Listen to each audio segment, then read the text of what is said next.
হলো আগে সংশোধন এই রকমের ভয়ঙ্কর যখন অত্যাচার আরম্ভ হলো এই পঞ্চবটির মাঝে একদিন চতুরানন ব্রহ্মা জানি আমায় দেখা দিল। চতুরানন ব্রহ্মা এসে আমায় দেখা দিচ্ছে, শোনো রামচন্দ্র, লক্ষণ শূর্পণখার অন্যায়ের শাস্তি বিধান করেছে। আর শূর্পণখার দাদা হচ্ছে বিশ্বস্তমার সেই নগ্ন ভয়ঙ্কর রাক্ষস রাবণ। সে চুপ করে বসে থাকবে না, ব্রহ্মা এসে দরজা বলে। যখন ব্রহ্মা এসে এই পঞ্চবটির আশ্রমে কুটিরের দরজা পড়ে, যেমন দাঁড়াইল রামচন্দ্র ব্রহ্মাকে দেখিতে লাগিল। এটি চতুরানন ব্রহ্মা কমল জনি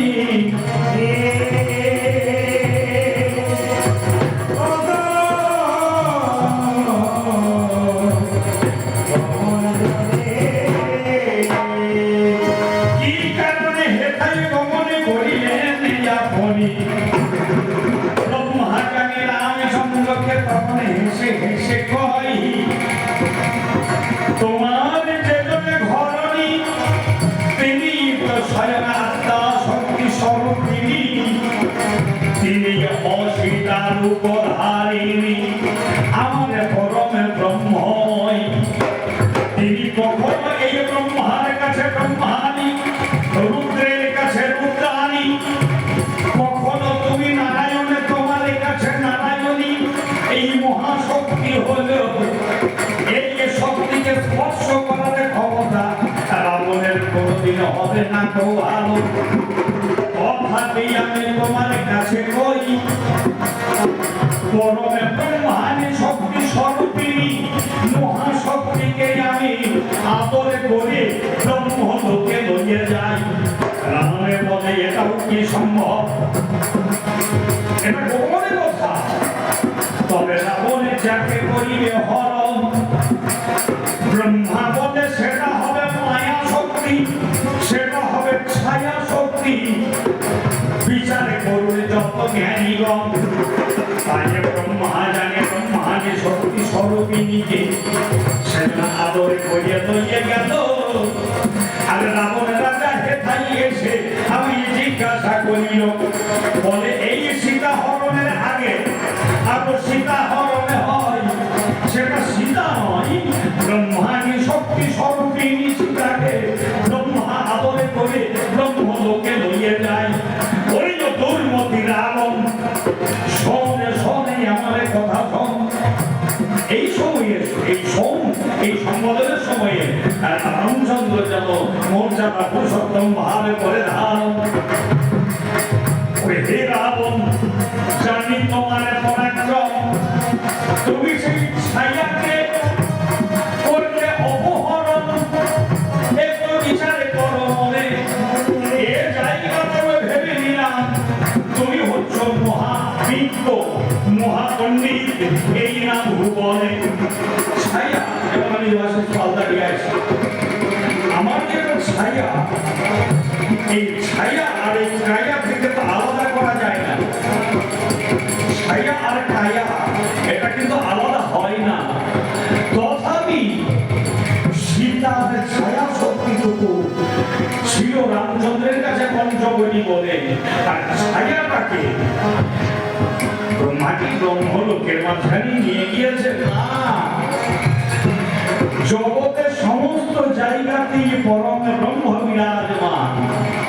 পরমে ব্রহ্মের মাঝখানে আত্মা সত্ত্বে ওই সীতার স্বরূপ ছিল।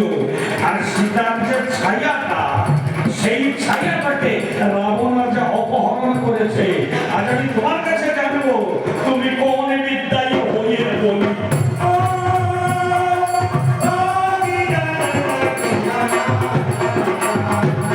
দেহ থেকে এই ছায়া হরণ করিলে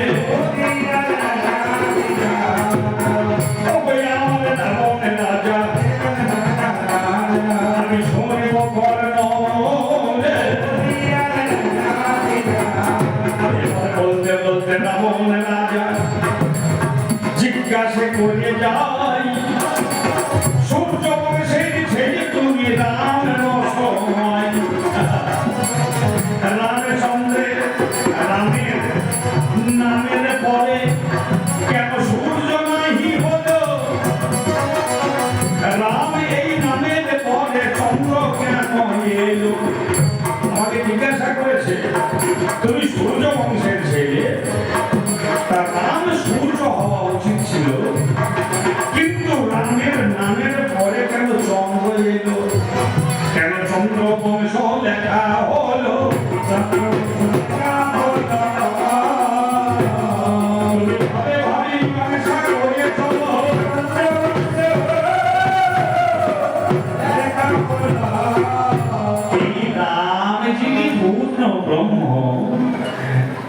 এই পূর্ণ ব্রহ্মের কাছে সূর্যও যেন অতীব প্রিয়মান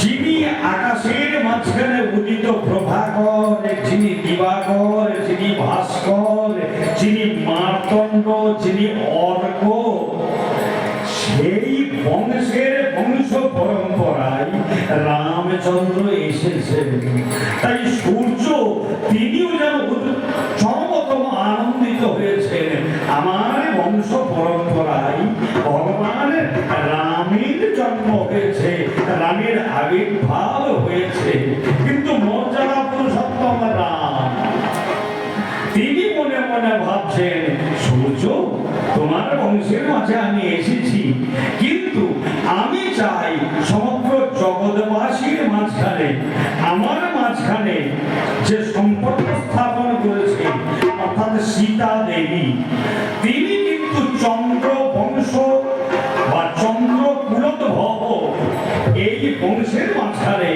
জনক রাজার ঘরে তিনি আবির্ভূত হয়েছেন আমি এই ত্রেতা যুগে বহু বল্লভ নয় আমি একমাত্র সীতা বল্লভ আর সীতাকেও মনোতুষ্টি তখনই করা যাবে সীতার বংশ মর্যাদা যদি আমার নামের পরে একটু জুড়ে দিই তাহলে আমার যে প্রাণ প্রতিমা প্রাণ প্রিয়া সেও মনে বড় আনন্দিত হবে এই ভাবনায় ভাবিত হয়ে রাম পূর্ণ ব্রহ্ম পূর্ণ সূর্য সম এই গ্রামের মাঝখানেই যেন সূর্যের অভিপ্রকাশ ঘটেছে তথাপি সীতার মনতুষ্টি আর সীতার মনের শান্তি বিধান তাই আমার শ্বশুর কুলের বংশ ওই চন্দ্রের নামটা এই রাম এই নামের পাশে যোগে হয়েছে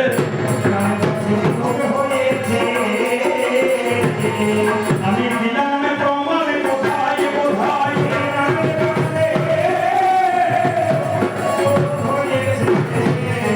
এবার বলতে বলতেই সবে কথা আবারও জিজ্ঞাসিল বলে অন্যায় বলে রামচন্দ্র বালি বলে গরিল সপ্তকালের অন্তরালে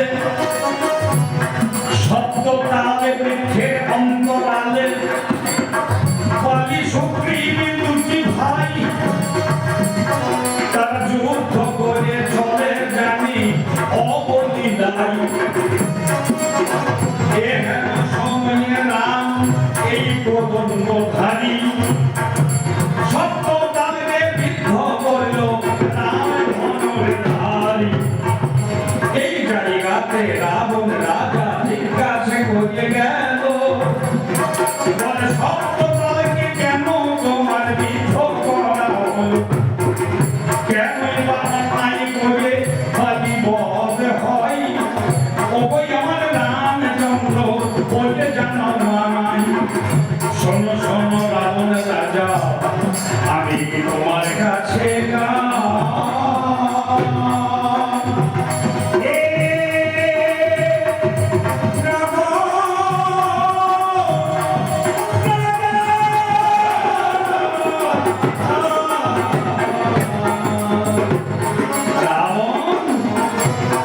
তুমি জিজ্ঞাসা করেছো ওই তোমার ভাইয়া ভাই বালি তোমাকে কিন্তু বলাতে মেনে সপ্ত সমুদ্রে ডোবাই গেছিল আর কোথায় গেছিল আর সেই বালির জন্য মনে হচ্ছে দরদ উদরে উঠেছে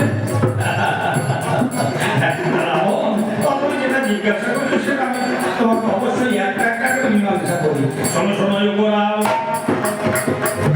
তুমি শুনেছ তুমি কিষ্কিন্ধারে বানরের রাজা ছিলেন মহা অভিমানী।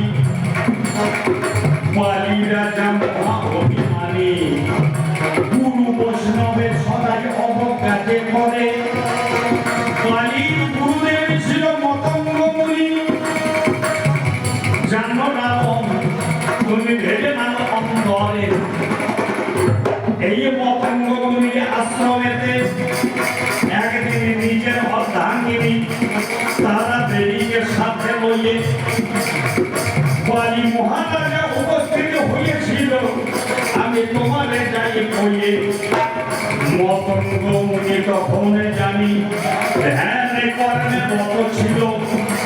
নিজে তখন ব্রহ্মশক্তি স্বরূপিণী সাত জনে মহাশক্তিকে লইয়ে আরাধনা করেছিল। শক্তির সপ্তবিধ রূপ মতঙ্গ মুনি করে আরাধন। এহেন সময়ে পালি আশ্রমেতে করেছে গমন। তারা দেবী করতরে মহারাজে বালিকে কয়, গুরুদেব আমার মৌনব্রত অবলম্বনে করে এখন বসে আছে তপস্যায়। এমনই একটা মহামাত্রিকা মণ্ডল সেটিকে তৈরি করেছিল। মহামাত্রিকা মণ্ডলের সপ্ত শক্তি জানেন জ্ঞানী লোক। মহামাত্রিকা মণ্ডল তাই বাকি একটু হে আবন্তিত পরম ব্রাহ্মণ, তোমাকে আমি জানাই রাখি আজ মিথ্যা আলোচনা হবে কেন।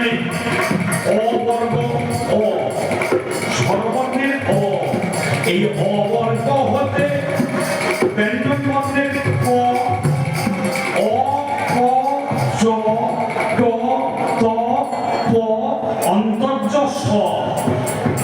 এই যে বাবা সাতটা বর্গ, সাতটা বর্গে মহা সাতটা শক্তি লইয়ে পরমে ব্রহ্মের বর্ণাত্মিকা শক্তি লইয়ে বসেছে মহাধ্যানে। ব্রহ্মের তো কোনো রূপ নাই, কিন্তু ব্রহ্মের বর্ণনা হয় বর্ণের বর্ণনায়। খুব ঠান্ডা মাথায় চিন্তা করতে হবে বাবা। আর ভারতীয় সংস্কৃতি হারিয়ে গেলে বসেছে। পরমে ব্রহ্মের কোনো রূপ নাই, কিন্তু ব্রহ্মের বর্ণনা হয় বর্ণ সকলের বর্ণনায়। কি সেই বর্ণ? এই যে আমি কথা বলছি, এই কথা শব্দব্রহ্ম, আর এই শব্দব্রহ্ম প্রকাশিত হয় বর্ণরূপী ব্রহ্মের দ্বারা। তাই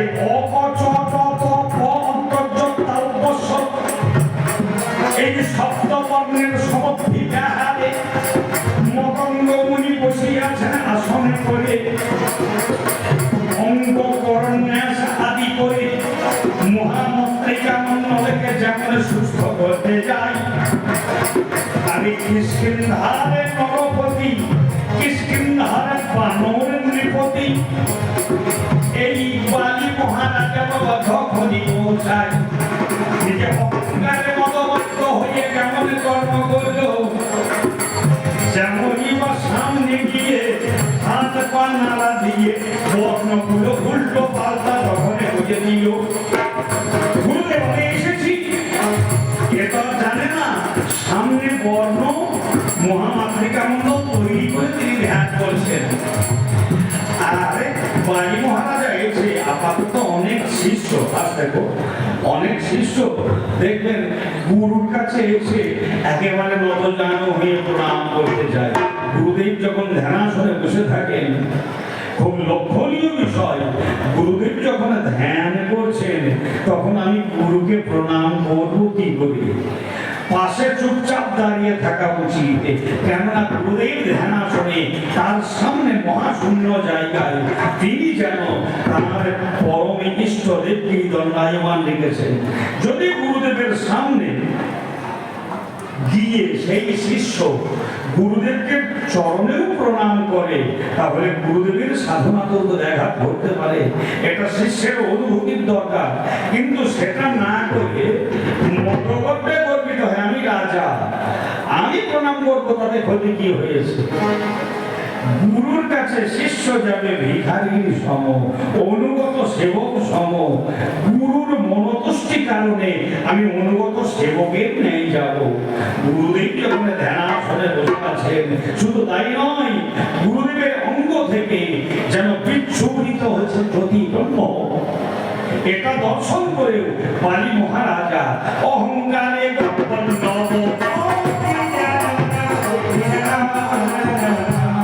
যেমন গুরুকে আহ্বান করে, আহ্বান করলেও গুরু বলে যখন উচ্চ ঈশ্বরে ধ্যান ভঙ্গে পতঙ্গ মুনি বালিকে কয় সংসারে পুত্রিত বালি করে কয় শব্দ শক্তি ব্যবহৃত মাতৃকা মণ্ডলে আর তুমি জানি তিনি অবহেলে মাতৃকা মণ্ডল তখন রূপে বইয়ের ধারণ যেন বাবা এক পাইয়েতে দাঁড়ালো তখন পাদ এক পদের নেই তালে বৃক্ষের মতো মহামাতৃকা মণ্ডলী দাঁড়াইয়ে উদ্ভব।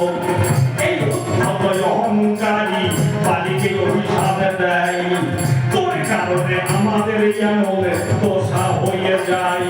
মতঙ্গমণি সঙ্গে সঙ্গে বালিকে বলিল, এই যে দেখছো সপ্ত তাল বৃক্ষ জন্মাইল, এই সপ্ত তাল বৃক্ষ মহামাতৃকা মণ্ডলী হয়।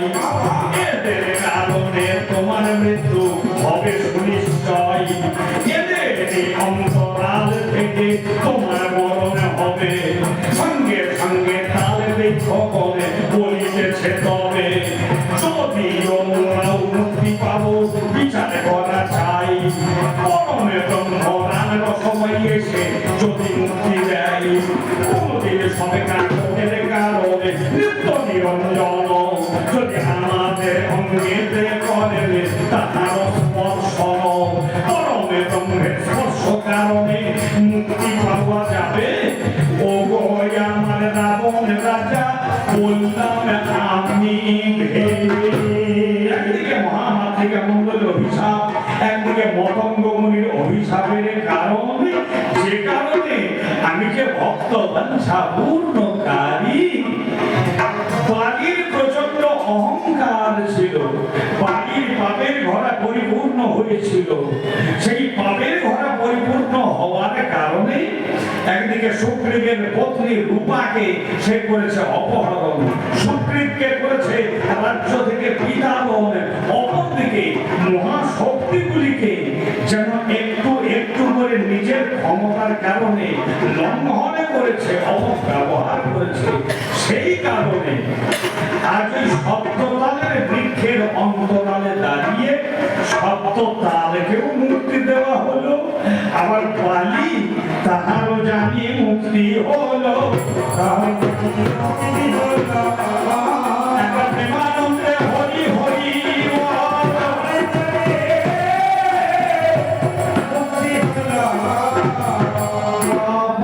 একটার পর একটা জিজ্ঞাসা করতে করতে 8 নম্বরে গিয়ে জিজ্ঞাসা করেছে, তুমি যদি রাজার নন্দ রাজার পুত্র হলে তুমি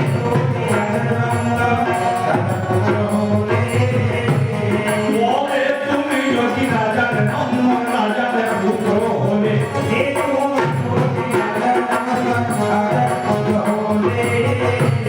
কেন হনুমানকে বন্ধু করে, কেন হনুমানকে বন্ধু করে লঙ্কা থেকে আসিলে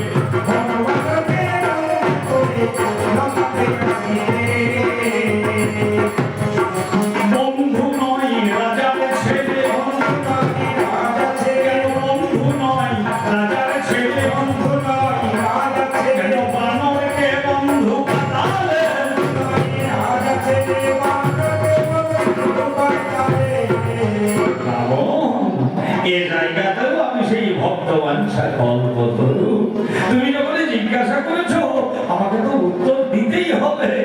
তবে এই যে বাবা হনুমান,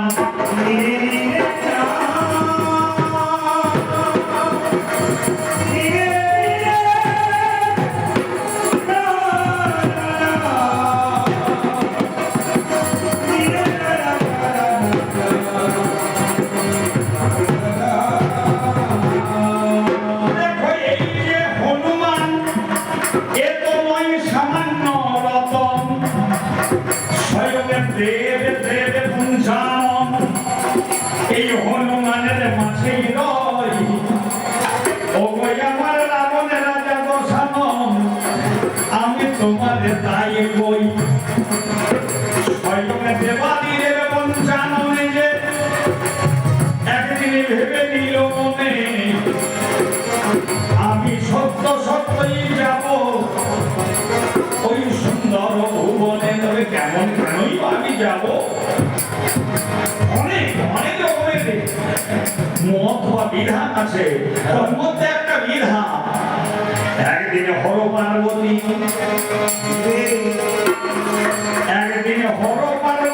মনের মাঝে দ্বন্দ্ব বেঁধে যায়। পার্বতী হরকে বলে প্রাণনাথ তোমারে আমি কই,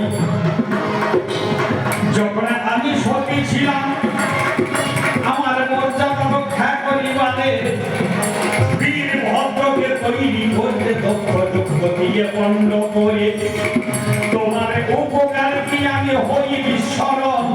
সদরাব ভোলানাথ মুচকি হেসে হেসে তখন মাথা পার্বতীকে কম আমারই অংশ দিয়ে বীরভদ্র গিয়ে দক্ষ যজ্ঞ পণ্ড করছে, কিন্তু তুমি আমার কি করেছো? আমি তোমায় পদবারে রক্ষা করিলাম। শুনে চলো দেব পঞ্চানন, আমায় রক্ষা করতে। তোমার মনে কি পড়ে না মনে, তোমার মনে কি পড়ে না মনে, ভেবে দেখো পঞ্চাননে।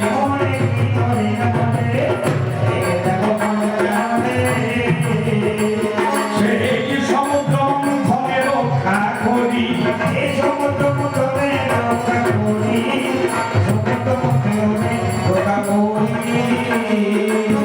তারা রূপ ধারণে করি সব ভোলা ত্রিপুরারি। তুমি যখন নীলকণ্ঠ হয়ে গিয়েছো তখন তারা রূপ ধারণে করি সব ভোলা ত্রিপুরারি।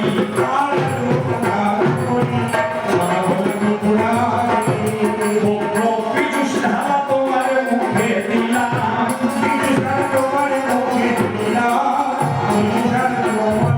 দিলাম, তুমি মৃত্যুঞ্জয় প্রাণে বাঁচিয়ে, মৃত্যুঞ্জয় প্রাণে বাঁচিয়ে রক্ষা করলাম ধরা তলে।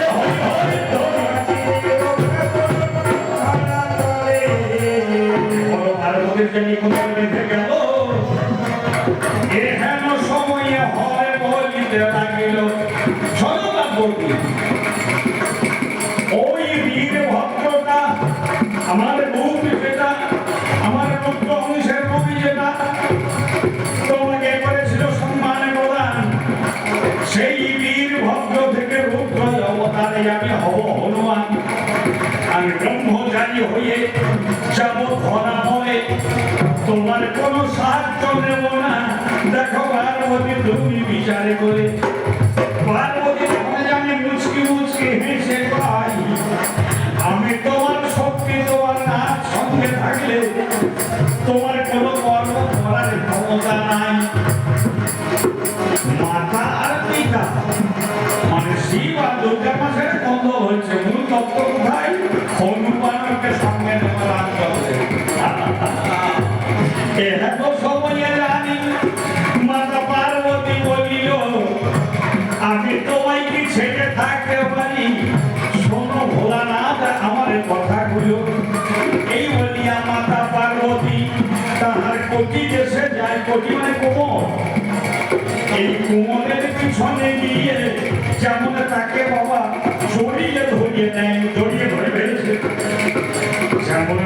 পিছন থেকে জড়িয়ে ধরিল, সঙ্গে সঙ্গে মাতা পার্বতী মায়েদের, চিন্তা করবেন বাবা, মায়েদের প্রকৃত রূপটা প্রকাশিত হয় কোথায় বলুন তো? কেশের মাঝখানে। আলুলায়িত কুন্তলা যে রমণী যে জননী গণ। যদি কোনো মায়ের, এখনকার বর্তমান দিনে দেখা যাচ্ছে মেয়েরা সব কি জানো বব কাট, বব ছাট করছে। আচ্ছা সত্যি কথাই বলুন, সেই মায়েদেরকে দেখে কি ভালো লাগে? যদিও শাড়ি পরেন, তথাপি ছোট ছোট করে যদি বেটা ছেলের মধ্যে চুল কেটে দেয়, তাকে ভালো লাগবে কি?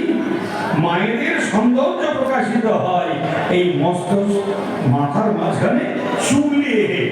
যেমন মাতা পার্বতী পিছনে গিয়ে জড়িয়ে ধরেছে, আর সেই জড়াজড়ি করতে করতে করতে করতে পিছন থেকে যেন একটা লাঙ্গুল বের হলো। লাঙ্গুল মানে লেজ। মাতা পার্বতী আপনার জড়িয়ে ধরেছে, লেজ বের হয়ে লেজের অগ্রভাগে সুন্দর কেশ রাশি যেন শক্তির মুখটা প্রকাশে করিল।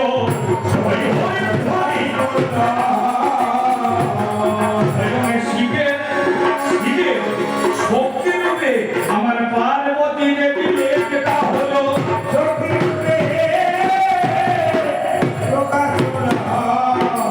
বাবা ভোলানাথ দেখছে, বাবা আমার মাঝখানে যেন আমার পার্বতী ঢুকে গেল, আমার মাঝখানে আমার পার্বতী ঢুকে গেল। তো আমার সামনে আমার পিছনে, আর পিছনে ঢুকে গিয়ে পঞ্চমুখে শিব রাম রাম রাম নাম জপ করছে।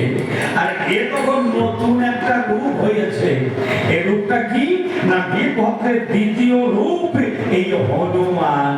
আর এই হনুমান সে তখন করজোড়ে দেখছি কি আমি যার কাছ থেকে এলাম, তখন কিন্তু পবন নন্দন বা কেশরী নন্দন অঞ্জনা নন্দন নয়, এটা কৈলাস ভবনের মাঝখানে হনুমানের রূপটা প্রথম যেন প্রকটিত করছেন ভোলানাথ। আর হনুমান তিনি বলছেন, এ কি তুমি মোর পিতা, তুমি সদা সর্বদা রাম নাম করছো উচ্চারণ, তাহলে এ রাম কে? হনুমান যেন করজোড়ে বলতে শুরু করেছেন, তোমার যেমন দিন আনন্দে যাচ্ছে, আমারও যেন দিন আনন্দে যায়। ভোলানাথ বলছে তোমার দিন আনন্দে যাবে, তাহলে যখন দিন তোমার, শুধু আমি একা নয় আপনারাও সবাই, দিন তোমার আনন্দে যাবে। জপলে সীতারাম, জপ সীতারাম, জয় সীতারাম।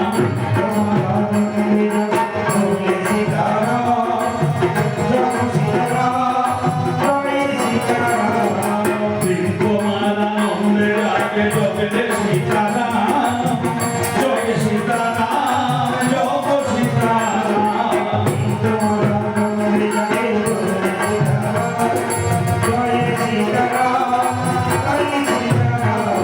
এই কাকুস্তম করুণাময় দুর্বারা,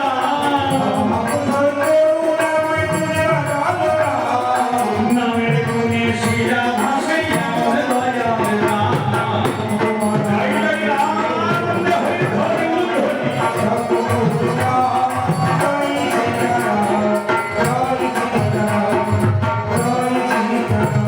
প্রভু এই রামচন্দ্র কে? এই রাম কে? আমি তো চিনি না। হনুমান তুমি যাবে যখন ত্রেতাযুগে, হবে অঞ্জনার নন্দন।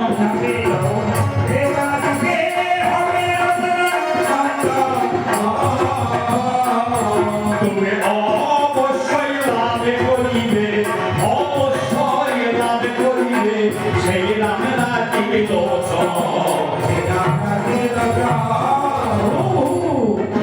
আমি রামচন্দ্রকে পাবো, তার নিশ্চয়তাটাই বা কোথায় বাবা? আমি বলছি সর্বোপরি শুধু আমার কথা নয়, সেই রামচন্দ্র যিনি, তিনি তোমায় দিয়েছেন কথা, ভেবে দেখো মনে। তিনি তোমায় দিয়েছেন কথা, ভেবে দেখো মনে। দেখো তিনি তোমায় দিয়েছেন কথা, ভেবে দেখো মনে। তিনি তোমায় দিয়েছেন কথা, ভেবে দেখো মনে। আমার কথা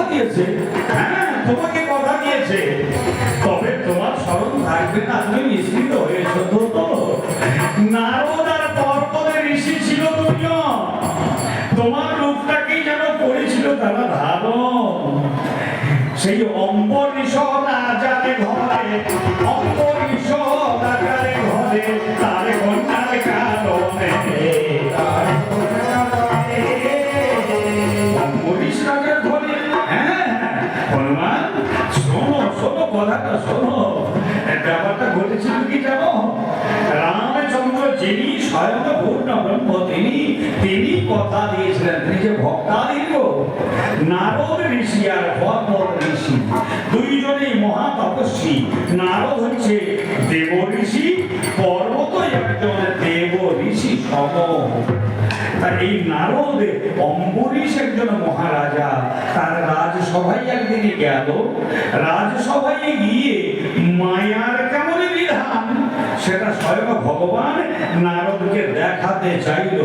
নারদ একদিন ভগবানের কাছে বলে, শোনো ভগবান, মায়া কেমন বস্তু আমি একটু অনুভব করতে চাই, বিলক্ষণ। প্রভু জনার্দন নারদকে বলিল, একবারে অম্বরীশের রাজভবন থেকে ঘুরে এসো নারদ, আমার কথা শুনে চলো। এবার প্রভুর কথা শুনি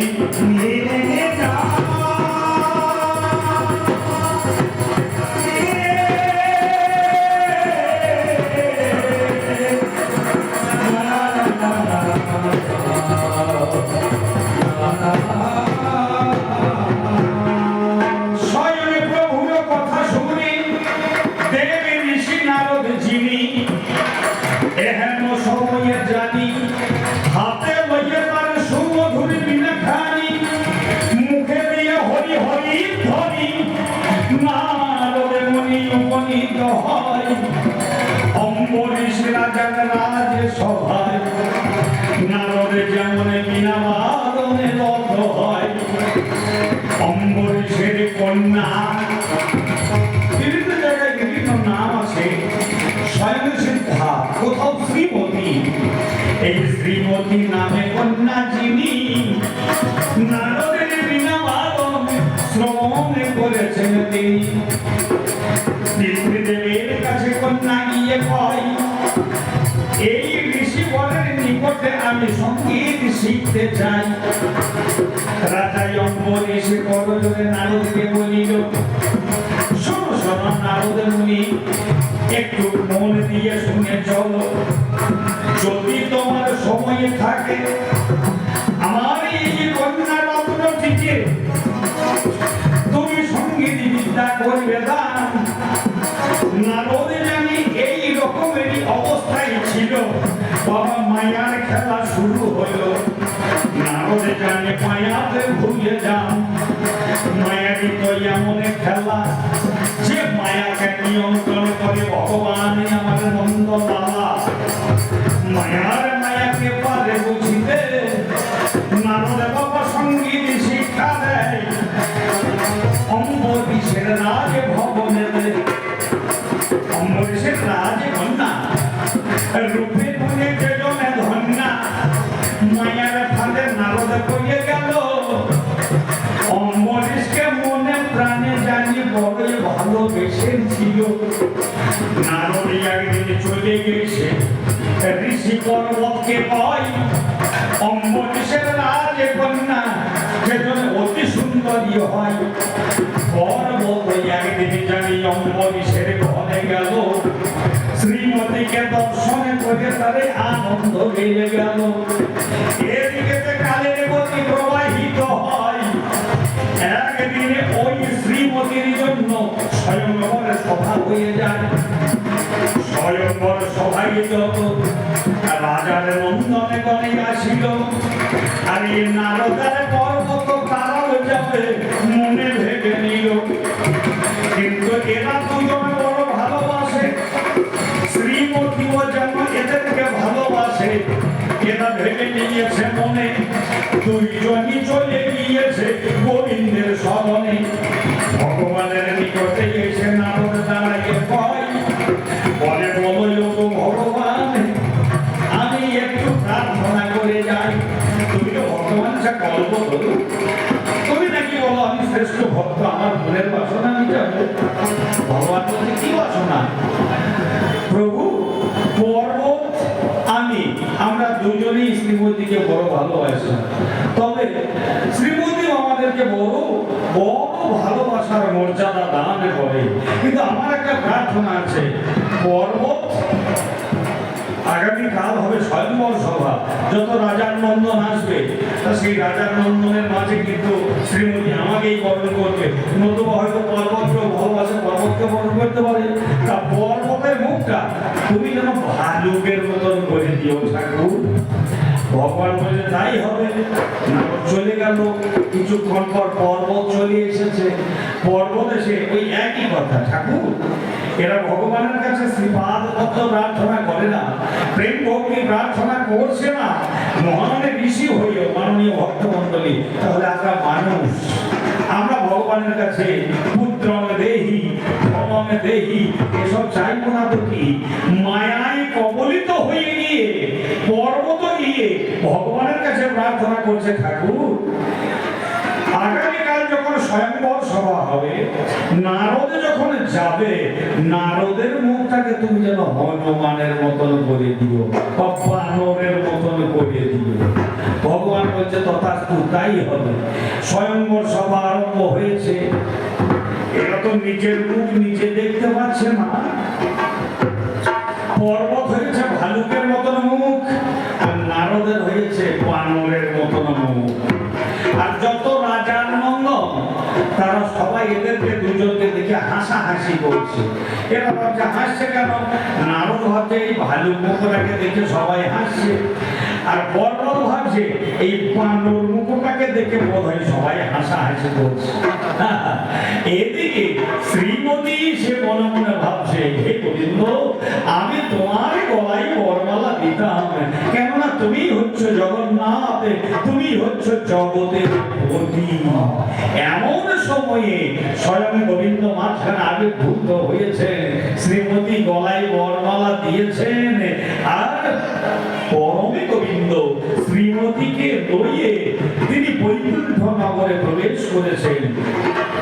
নারদার পর্বত দেখছে সর্বনাশ, আমাদের মাঝখান থেকে আমাদের বাঘ দত্তা তাকে অপহরণ করল কে? ভ্রমিতে ভ্রমিতে নারদ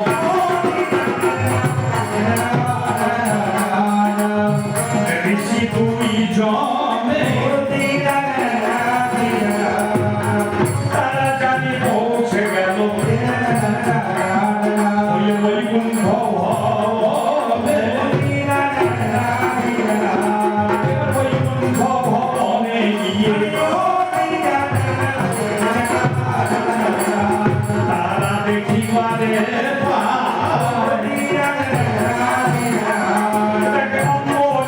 কন্যা শ্রীমতী সে আছে কত সেবা। নারদ যত রেগেছে, পর্বত তত রেগেছে, দুজনেই রেগে গিয়ে বলছে, ঠাকুর আমাদের দুজনের মাঝখান থেকে আমাদের বাগদত্তাকে করেছে অপহরণ। মুচকে মুচকে হাসছেন নারায়ণ। এরা দুজনেই বলছে, আমরা যদি তোমার ভক্ত হই আর তুমি যদি ভক্তাধীন হও, আমরা ভক্ত হয়ে অভিশাপ দিচ্ছি, তোমারও একদিন সহধর্মিনী তোমার সঙ্গ ছাড়া হবে। আর এই হনু, এই বানর, এই ভাল্লুক ছাড়া তোমার সহধর্মিনী তুমি কবুই উদ্ধার করতে নাইবে। তোমায় হনুমানের সঙ্গে নিতে হবে।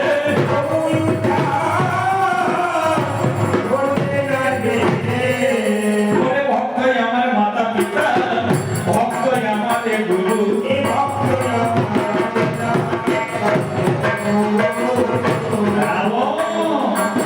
ভক্তই আমার মাতা পিতা, ভক্তই আমাদের গুরু।